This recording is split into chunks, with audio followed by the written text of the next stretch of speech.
Mga kapuso, 2 o 3 bagyo ang posibleng pumasok sa Philippine Area of Responsibility ngayong Agosto. Sa karaniwang track ng bagyo kapag Agosto, may tsansang tumbukin o maglandfall ang bagyo sa ilagang bahagi ng Luzon. Pero may mga pagkakataong ding hindi ito tumatama sa lupa at nagre-recurve o lumilihis palayo sa ating bansa. Maglandfall man o hindi, posible pa rin palakasin ito ang habagat. Sa ngayon, walang nagbabadyang bagong low pressure area o bagyo malapit sa PAR. Pero dahil pa rin sa habagat at localized thunderstorms, uulanin ang ilang bahagi ng bansa.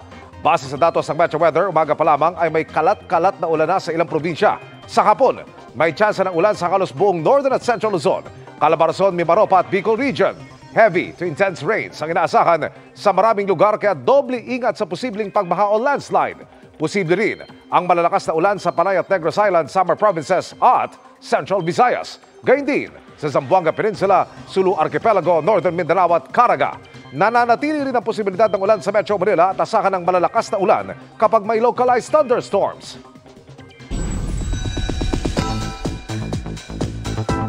Kasisimula pa lang ng taping ng Hello Love Again, pero damang-dama na ang excitement ng fans. May mga bumiyahe at nagantay kasi ng ilang oras para makita sina Alden Richards at Catherine Bernardo sa location shoot nila sa Canada.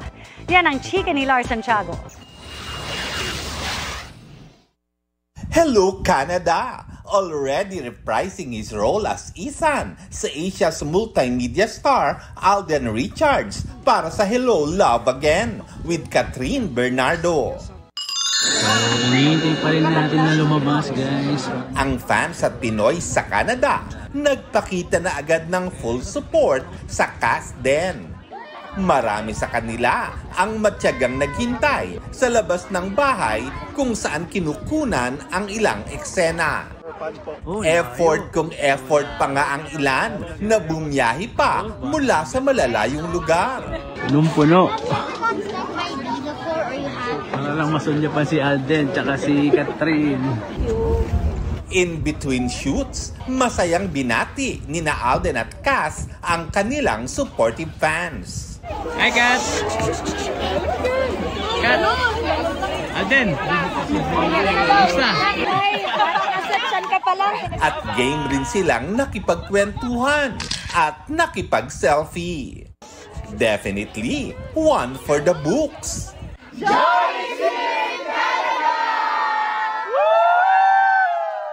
Kahit palubog na ang araw. Eto guys, nandito na si Alden, sumakay na. Hinintay pa rin ng fans si Alden hanggang sa makaalis ito mula sa filming location. Nauna nang ibinahagi ni Alden na 3 weeks silang magsushoot sa Calgary at plano rin nilang mamasyal at mag-food trip ng cast during their free time. Lars Santiago, updated sa showbiz happenings. Appalling o kakilakilabot ayon kay Second Gentleman Attorney Mans Carpio ang pagsasampa ni dating Senador Antonio Trillanes IV ng reklamong drug smuggling at graft laban sa kanya. Ang sabi ni Carpio, ang asawa ni Vice Presidente Sara Duterte, binubuhay ni Trillanes ang akusasyon laban sa kanila ni Congressman Paulo Duterte gayong nakita umano ng pagdinig sa Senado na walang rason para irekomenda ang kanilang indictment. Ang Senate inquiry nilahukan pa niya mismo noon ni Trillanes. Dapat daw kinokondena ang ginagawa ng dating senador dahil may mga inosenteng taong nasasaktan. Dinagsa ng libu-libong naghahanap ng trabaho ang job fair ng DMW at Japan Embassy ngayong unang araw ng Agosto. Nakatutok si Mark Salazar. Alas 3 pa lang ng madaling araw, nakapila na ang marami sa labas ng mall na ito sa Quezon City. Lahat gustong mauna sa tsansang makapag-apply sa 25,000 job openings sa Japan. Actually, iniwasan ko po yung traffic kasi medyo mahirap yung traffic dito. So dati nabot ako 5 hours. In-expect ko po na marami pong tao pong dadagsa dito. Kaya po mas inagahan ko po yung pagpunta dito sa Quezon City. I was very thrilled and excited to see these Filipino people who are looking forward to having a job in Japan. People-to-people communications, people-to-people exchanges are fundamental or basic of our friendship. Kabilang sa nakipagsapalaran si Nomida na nag-lounge singer na sa Japan pero umuwi ng magkaanak. Hirap na hirap daw siya rito humanap ng trabaho hanggang abutin sa edad niyang 57. Pagka overage ka na, parang hindi na nila tinatanggap dito. Sa Japan baka sakali. Ang mga senior citizen doon, nagtatrabaho hanggat kaya. Proficient in Nihongo naman si Kathleen at in-demand ang gaya niyang translator kahit dito sa Pilipinas. Kaya lang minemenos daw dito ang skill niya dahil lang stroke victim siya. Sa reality dito sa Pilipinas, kasi kapag nalamang handicap ka, parang i-underestimate ka nila, di-discriminate ka nila. Bukod dyan, marami pang ibang bentahe para sa mga Pilipino roon. Una, yung sweldo medyo mas mataas. Yung pagkain, wala sila masyadong adjustment. Pareho ng atin, may kanin. Diba? Rice is life. May pathway ang Japan to permanent residency through their immigration laws. Pero under dun sa ating pinag-usapan sa Japan, they will be considered as foreign workers. Pero sa gitna ng job fair, may natunugang kalaban ang DMW. Meron po mga illegal recruiter dyan. Huwag kayo magpapahuli sa amin ha. Nandito NBI ha. Huwag nyo kami subukan. Ito lang announcement ko sa lahat. Ang Japan, no placement fee market at libre ang Japanese language training ha. Walang maniningil ha. Wala namang nahuling illegal recruiter doon. Sa pila na rin ang ngolekta ng application form ang mga employment agencies para lang makabawas na sa pila. Actually, pwede naman palang mag-submit ng application online, lalo na para sa mga taga-malalayong lugar. It's onlineservices.bmw.gov.ph and just follow the instructions and submit your CVs and your certificates and kami na po bahala to contact you. Para sa GMA Integrated News, Mark Salazar, nakatutok 24 oras. Iniimbestigahan ngayon ng GMA Network ang reklamo ng sparkle artist na si Sandro Mulak, anak ng aktor na si Nino Mulak. Nakatutok si Nelson Canlas. Sa isang pahayag, sinabi ng network na inireklamo ni Sandro Mulak ang dalawang independent contractors ng GMA na sina Jojo Nones at Richard Cruz. Ayon sa GMA, hindi ito maglalabas ng detalye hanggang hindi pa tapos ang investigasyon bilang pagrespeto sa hiling ni Sandro na confidentiality. Dagdag dito, sinimulan na ng network ang investigasyon bago pa matanggap ang reklamo ni Sandro dahil sa bigat ng aligasyon. Tiniyak ng network sa publiko at sa lahat ng stakeholders na susundin nito ang pinakamataas na antas ng pagiging patas at walang kinikilingan sa isasagawa nitong investigasyon. Sa isang text message sa GMA Integrated News, sinabi ni Nino Mulak na tinatapos lang nila ang paghahain ng kasong kriminal. Saka raw siya magbibigay ng pahayag. Sa isang pahayag naman, sinabi ng abogado ni Nones at Cruz na ikinalulungkot ng dalawa ang mga aligasyon sa kanila na kumakalat sa social media. Kahit daw hindi sinasalamin ng mga aligasyon ang tunay anilang nangyari. Sasagutin daw nila ito sa proper forum at kapag natanggap na nila ang kopya ng formal complaint, inuudyok nila ang publiko na respetuhin ang investigasyon. Ang mga wala anilang personal na kaalaman tungkol sa insidente, iwasan daw sanang mag-post ng mga aligasyong walang basehan at paninirang puri at nagsasailalim sa mga sangkot sa publicity trial. Nelson Canlas, nakatutok 24 oras.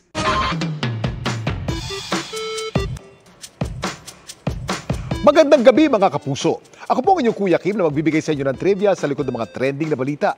Muntik daw malunod sa pag-aalala ang online friends ng isang ginang mula Cebu. Sa pinost kasi nitong video, nahawakan ng anak niya ang isa sa tinuturing na pinakamakamandag na nilalang sa dagat. Anong lamang dagat kaya ito at kamusta kaya ang mag-ina? Sa yaman ng karagatan dito sa bayan ng Polhoon, Cebu, kung ano-anong lamang dagat ang nakikita at nagagawa ng reel ni Christine. Wow, kalamig! Kabilang na ang octopus o pulitang ito, kulay brown ng katawan na napapalibutan ng asul na ring.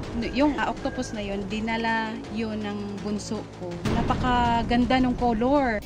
Dahil sa pagkamangha, dinampot pa ito ni na Christine. Pero ilan sa mga nakapanood sa kanyang in-upload na video, na bahala. Wala pa akong nababasang mga comments doon na hindi maganda. Ba't ko naman gagawin yun? Ba't i-risk ko 2 anak ko? Ang namata kasi niyang octopus, hawig sa isang klase ng napaka-makamandag na pugita. Ang taglay na venom, kaya raw makapatay ng 20 katao, ang blue-ringed octopus. Pero blue-ringed octopus nga kaya ang nadamputin ng Christine? Kuya Tim, ano na? Ang mga blue-ringed octopus maliliit, docile o hindi rin basta-basta nang aatake mga ito. Kapag may umaaligid na predator, agad silang nagkakamouflage. O di kaya pinapatingkad nila kanilang mga asul na ring bilang banta sa kalaban.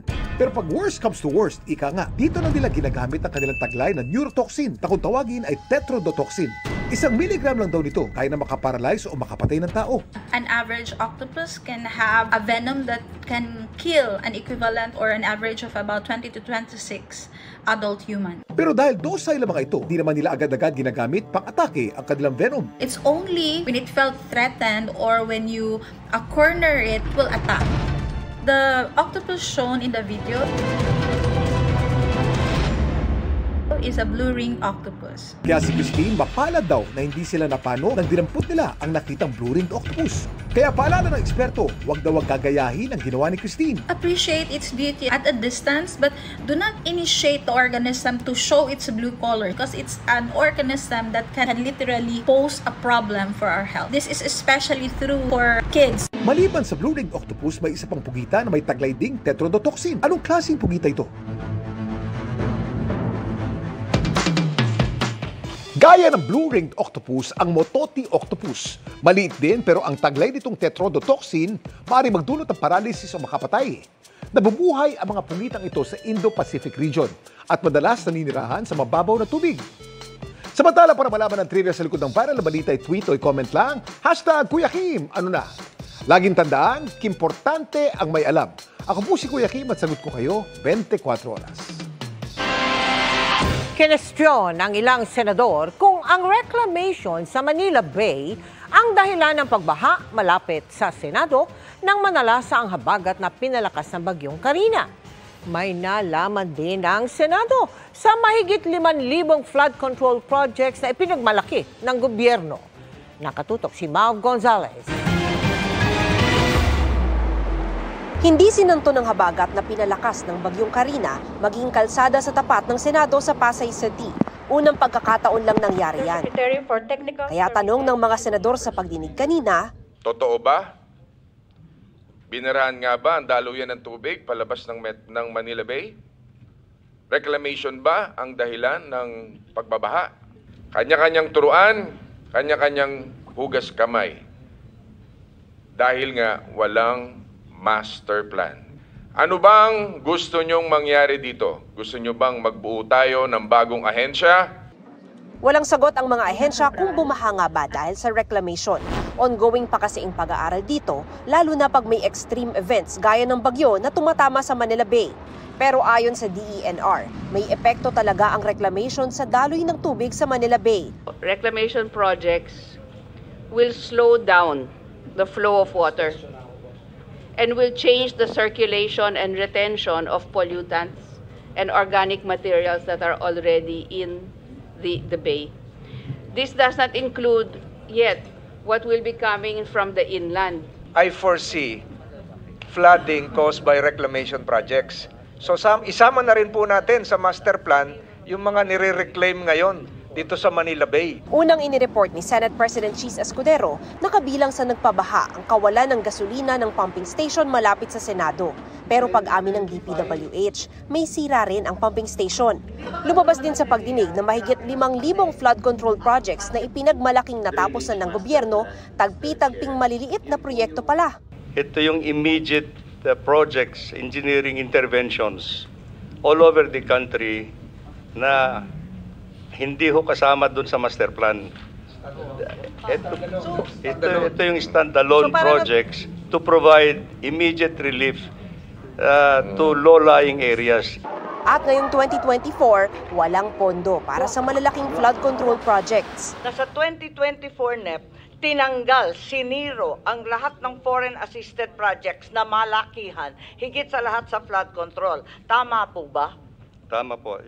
At nasa unprogrammed fund na lamang ng 2024 GAA itong mga flood control na may utang nakatapat sa ibang bansa. Tama po ba? Tama po, Your Honor. And it was the same situation in 2023. In 2023.